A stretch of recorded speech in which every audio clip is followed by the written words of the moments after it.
Hello guys, ಎಲ್ಲರಿಗೂ ನಮಸ್ಕಾರ. ನಾನು ನಿಮ್ಮ ಆಲ್ ಇನ್ ಒನ್ ಕನ್ನಡಿಗ ಸುದರ್ಶನ್ ಮಾತಾಡ್ತಾ ಇರೋದು. ಸೊ ಇವತ್ತು ಕಾಲೇಜಲ್ಲಿ ಯಾವುದೇ ರೀತಿ ವೀಡಿಯೋ ಮಾಡಲಿಲ್ಲ, ನಾನು ಡೈರೆಕ್ಟಾಗಿ ಮನೆಗೆ ಬಂದುಬಿಟ್ಟೆ. ಸೊ ಇವತ್ತು ಇಂಟರ್ನಲ್ಸ್ ಮುಗೀತು ಇಲ್ಲಿಗೆ. ಇವತ್ತಿಗೆ ನನಗೆ 3 ಟೆಸ್ಟ್ ಒಟ್ಟಿಗೆ ಕೊಟ್ಟಿದ್ರು. ಸೊ 3 ಟೆಸ್ಟ್ನು ಬರೆದ್ಬಿಟ್ಟು ಆರಾಮಾಗಿ ಮನೆಗೆ ಬಂದೆ. ಮಧ್ಯಾಹ್ನ ಊಟ ಮಾಡಿದ್ರು ಕೂಡ ಯಾಕೋ ಹೊಟ್ಟೆ ಹಸಿತಾಯಿತ್ತು ತುಂಬ. ಊಟ ಮಾಡ್ಕೊಂಡು ಸ್ವಲ್ಪ ರೆಸ್ಟ್ ಮಾಡಿ ನಾನು ಜಿಮ್ಗೆ ಹೋದೆ. ತುಂಬ ವರ್ಕೌಟ್ ಮಾಡಬೇಕು ಅನ್ನೋ ಒಂದು ಮೈಂಡ್ ಸೆಟಲ್ಲಿ ಹೋದೆ. ಬಟ್ ಯಾಕೋ ಗೊತ್ತಿಲ್ಲ, ಮಾಡಿ 2 ವೇರಿಯೇಷನ್ಗೆ ತುಂಬ ಸುಸ್ತಾಯ್ತಾಯಿತ್ತು. ಅದಕ್ಕೋಸ್ಕರ ನಮ್ಮ ಹುಡುಗನೂ ಕೂಡ ಆಯ್ತಲ್ಲ ಕಣೋ ಯಾಕೋ ಅಂತ ಅಂದ. ಸೊ ಅದಕ್ಕೋಸ್ಕರ ನಾನೇನು ಮಾಡಿದೆ, ಆಯಿತು ಲಾಸ್ಟ್ ವೇರಿಯೇಷನ್ ಮಾಡ್ಕೊಂಡು ಹೋಗೋಣ ಅಂತ ಅಂದ್ಬಿಟ್ಟು ಇದು ಕರೆಕ್ಟಾಗಿ ನಾನು ಮಾಡೋಕ್ಕಾಗಲಿಲ್ಲ. ಬರೀ 2 ಸೆಟ್ ಮಾಡಿದ್ದು. ಅದಾದಮೇಲೆ ಮನೆಗೆ ಬಂದುಬಿಡೋಣ ಅಂತ ಬಂದೆ. ಆ್ಯಂಡ್ ಇವತ್ತು RR ಮತ್ತು RCB ಮ್ಯಾಚ್ ಇತ್ತು. ತುಂಬ ಇಂಟ್ರೆಸ್ಟಿಂಗ್ ಆಗಿತ್ತು ಮತ್ತು ತುಂಬ ಸೈಕಾಗಿತ್ತು.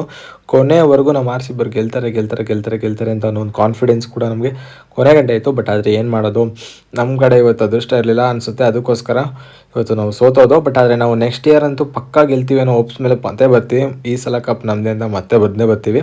ಆ ಹೋಪ್ಸ್ ಅಂತೂ ಕಳ್ಕೊಳ್ಳೋದಿಲ್ಲ. ಸೊ ಎಲ್ಲರೂ ಸಬ್ಸ್ಕ್ರೈಬ್ ಮಾಡ್ಕೊಳ್ಳಿ. ಆದಷ್ಟು ಬೇಗ ಒಳ್ಳೊಳ್ಳೆ ವೀಡಿಯೋಗಳನ್ನ ಬರುತ್ತೆ ಇನ್ನು. Thank you.